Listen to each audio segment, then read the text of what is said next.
प्रमाणित तो होता है सूक्ष्म शरीर का अस्तित्व। मनुष्य के एक नहीं 3 शरीर होते हैं, स्थूल, सूक्ष्म और कारण शरीर।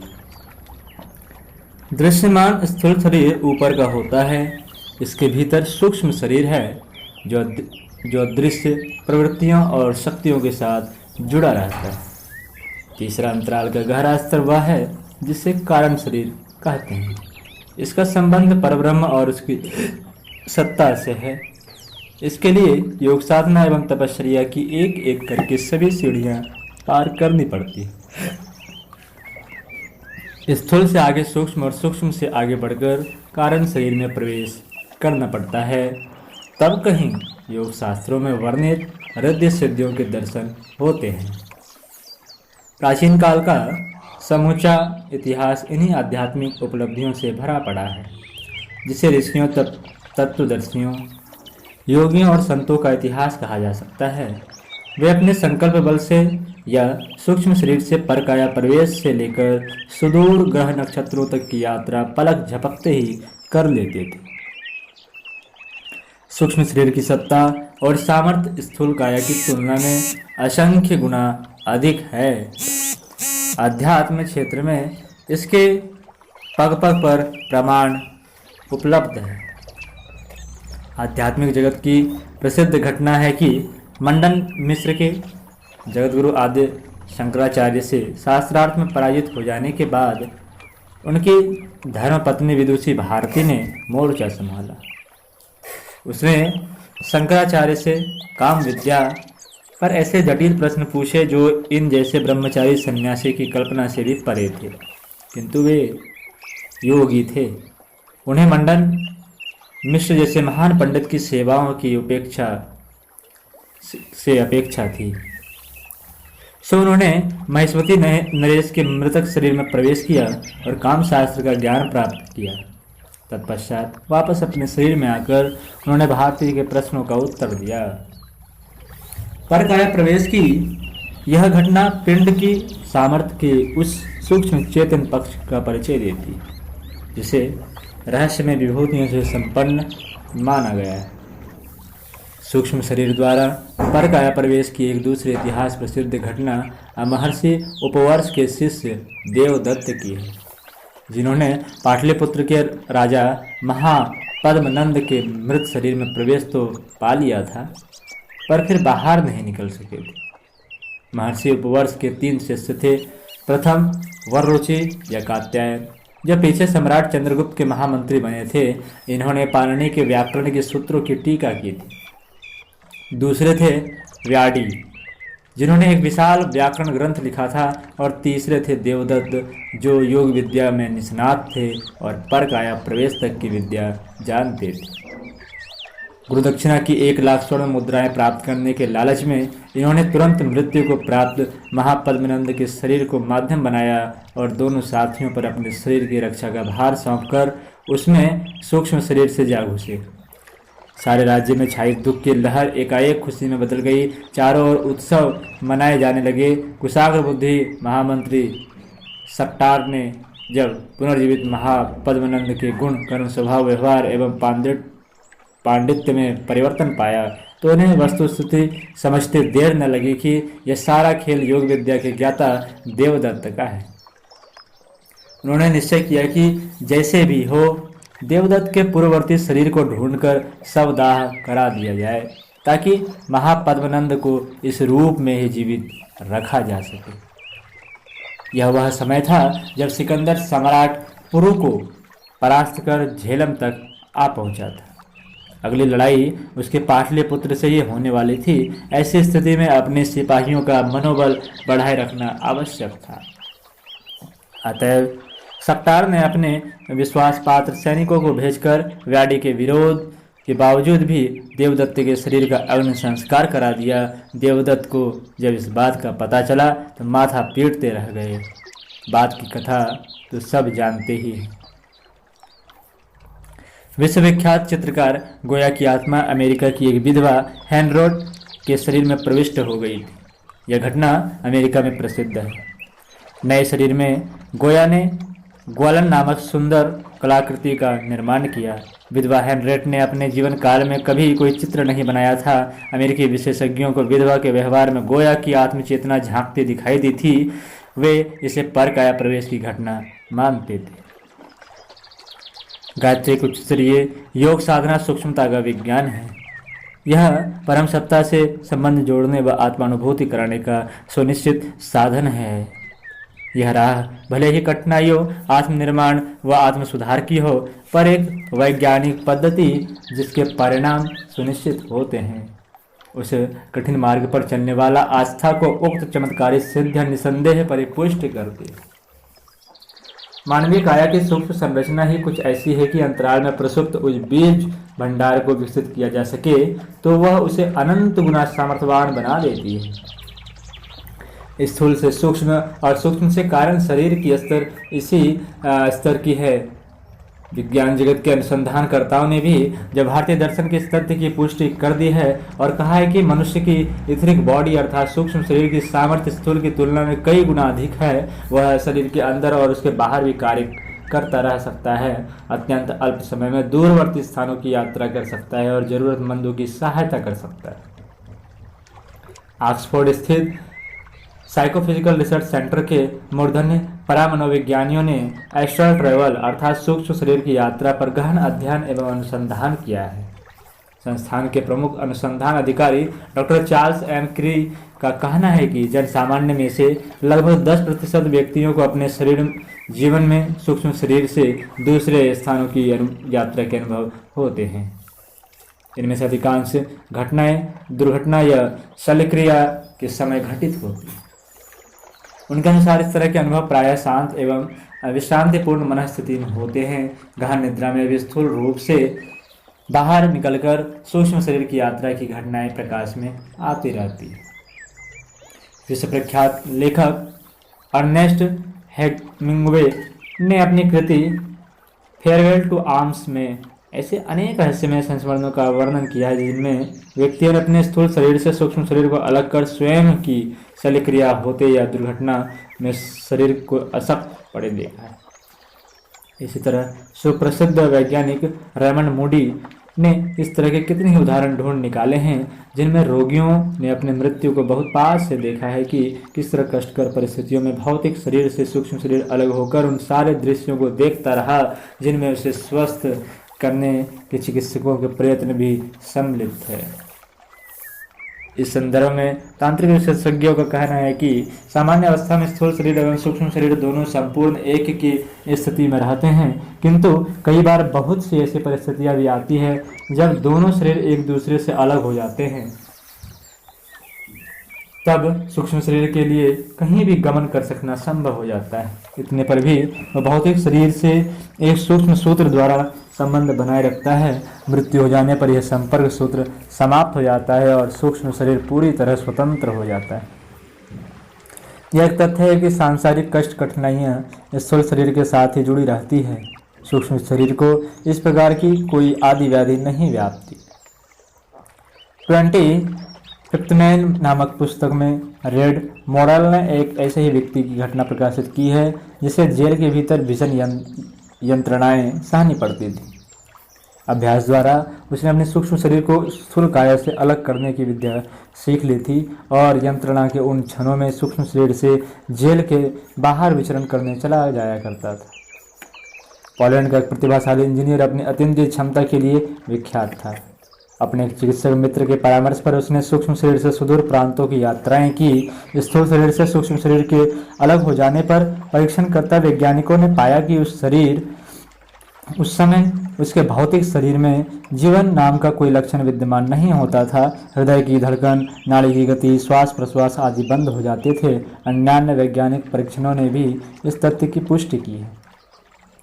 कैलिफोर्निया यूनिवर्सिटी के ख्याति प्राप्त मनोविज्ञानी डॉक्टर चार्ल्स टी स्टार्ट ने वैज्ञानिक उपकरणों के माध्यम से शारीरिक क्रियाकलापों की मॉनिटरिंग करने पर पाया कि स्थूल काया से सूक्ष्म सत्ता के निकल जाने पर समस्त कायिक गतिविधियां ठप पड़ जाती और जैसे ही सूक्ष्म शरीर पुनः अपनी पंच भौतिक काया में लौट आता है वह फिर सक्रिय हो उठती है।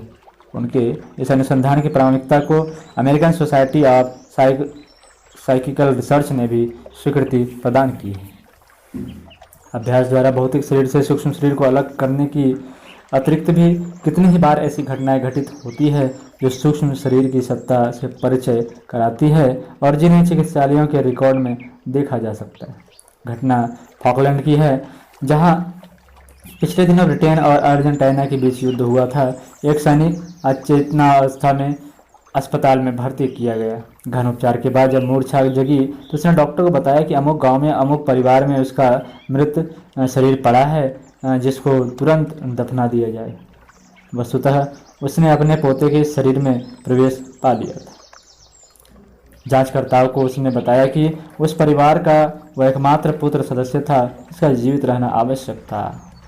उसका प्राणांत हो जाने पर इस शरीर में मुझे सूक्ष्म शरीर से प्रवेश करना पड़ा। इसी तरह न्यूयॉर्क के लेनॉक्स हिल हॉस्पिटल के चिकित्सा विज्ञानी डॉक्टर रसल मैक रॉबर्ट ने एक पादरी का वर्णन किया है जिसने अपने सूक्ष्म शरीर द्वारा यात्रा करके चिकित्सकों को एक यह सोचने के लिए विवश कर दिया था कि भौतिक शरीर के अंदर कोई सूक्ष्म सत्ता विद्यमान है जिसकी सामर्थ्य उसकी तुलना के असंख्य गुणी अधिक है।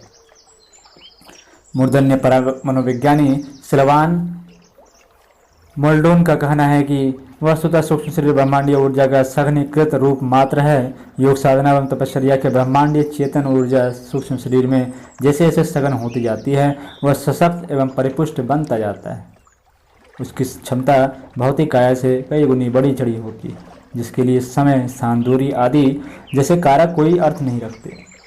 उनके अनुसार सूक्ष्म शरीर से यात्रा करने के पश्चात जितनी ताजगी और स्फूर्ति की अनुभूति होती है उतनी स्थूल शरीर से कभी भी संभव नहीं हो पाती। इसे उन्होंने मन की यात्रा कहा है जो प्रबल संकल्प बल के सहारे संपन्न न होती। वस्तुतः मनुष्य मात्र पंच भौतिक शरीर ही नहीं, उसके प्रचंड सामर्थ्यवान सूक्ष्म सत्ता भी है जिसे सूक्ष्म शरीर कहते हैं, आत्मा का वाहन भी। इसी पर सवार होकर आत्मलोक परलोक की यात्रा करता रहता है तथा मरणोत्तर जीवन के पुराने कलेवर को छोड़कर नए कलेवर में प्रवेश करती है।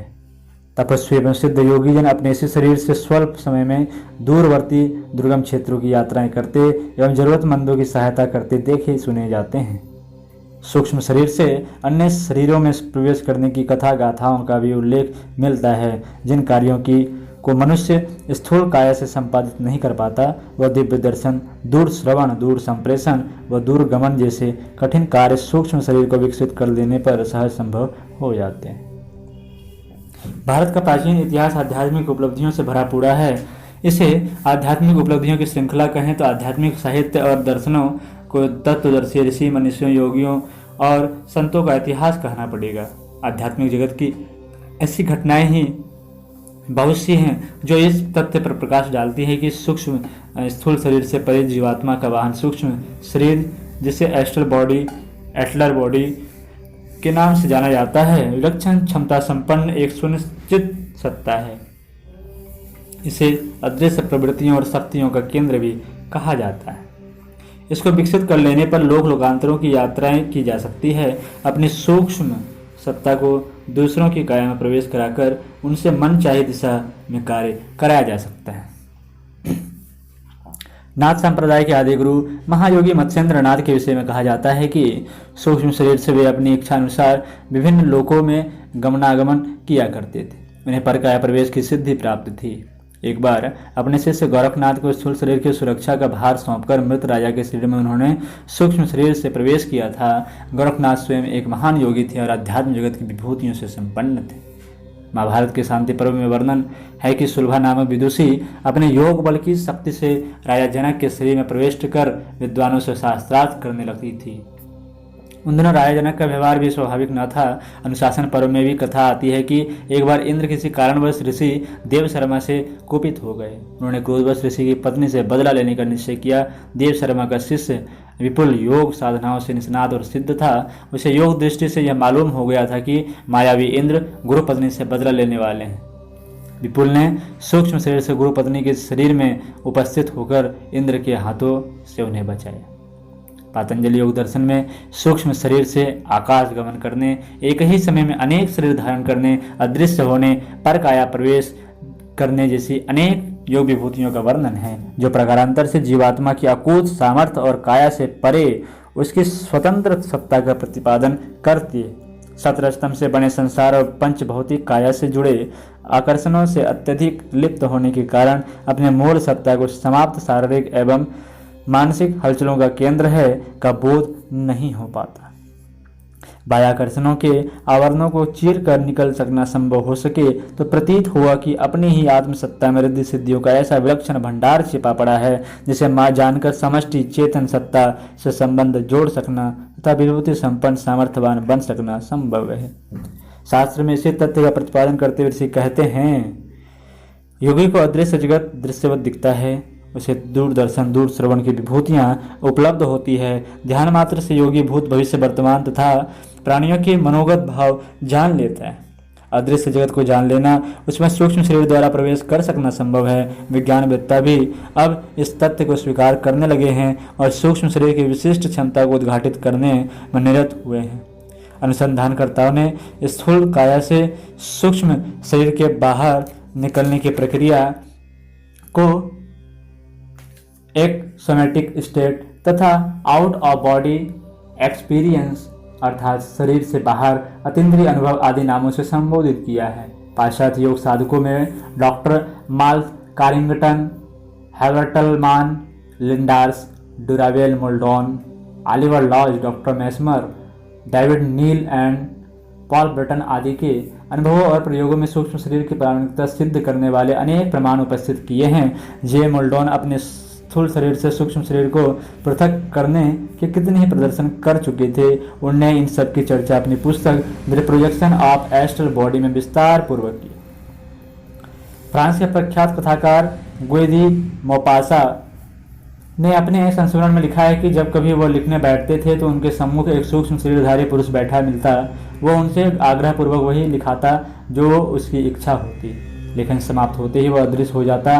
कहानी पढ़ने पर प्रतीत होता कि किसी उच्च स्तरीय साहित्यकार की आत्मा ने उसमें अपने प्राण उड़ेल दिए हैं। इसी प्रकार के एक संस्मरण का उल्लेख करते हुए अंग्रेजी के ख्याति प्राप्त कवि वायरन ने अपनी समकालीन कवि शैली के सूक्ष्म शरीर से यात्राएं करने का वर्णन किया है। एक ही समय में उनके दो भिन्न स्थानों में उपस्थित रहने की सामर्थ्य का वर्णन करते हुए वे लिखते हैं कि जब एक बार वह किसी जंगल से गुजर रहे थे तो उनकी भेंट शैली से हो गई और वार्तालाप करने से पूर्व ही वे अदृश्य हो गए। खोजबीन करने पर पाया कि उस वक्त शैली कहीं दूसरी जगह अपने मित्रों से बातचीत करने में मशगूल थे। पुराणों में उल्लेख है कि प्राचीन काल के योगी तपस्वी ऋषि कल्प आत्माएं न केवल सूक्ष्म शरीर से गमनागमन करते थे, पुराण इच्छानुसार रूप धारण करने और जब चाहे अदृश्य होने और पुनः प्रकट हो जाने की विभूतियों से भी संपन्न थे। 20वीं सदी में भी इस तरह के कितने ही उदाहरण विद्यमान हैं जो मानव में अंतर्निहित प्रचंड सूक्ष्म शक्ति सामर्थ्य को प्रकट करते हैं। ब्राजील निवासी राजास केमिलो नामक एक ईसाई साधक का उदाहरण कुछ इसी प्रकार का है। केमिलो की ईश्वर पर दृढ़ आस्था थी और उसने अपने जीवन को बहुत ही पवित्र और प्रखर बना लिया था। फलतः उसकी अंतर्निहित शक्तियां विकसित हो गई थी। इच्छानुसार वह अदृश्य या प्रकट हो सकता था। उसकी विलक्षण क्षमता की पुष्टि जांचकर्ता वैज्ञानिकों एवं पत्रकारों ने भी की थी।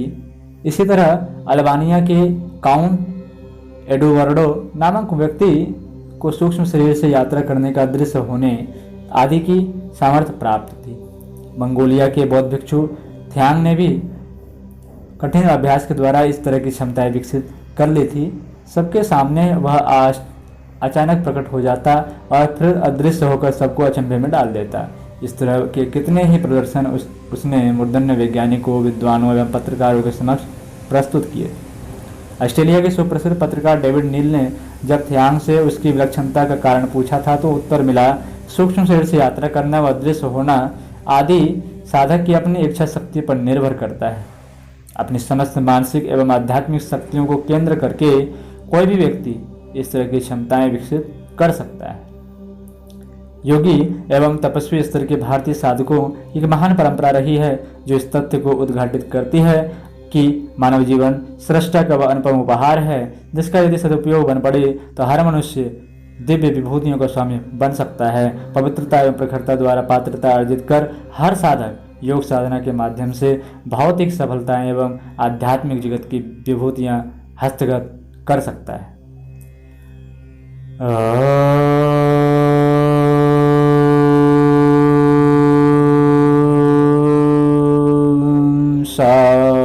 शांति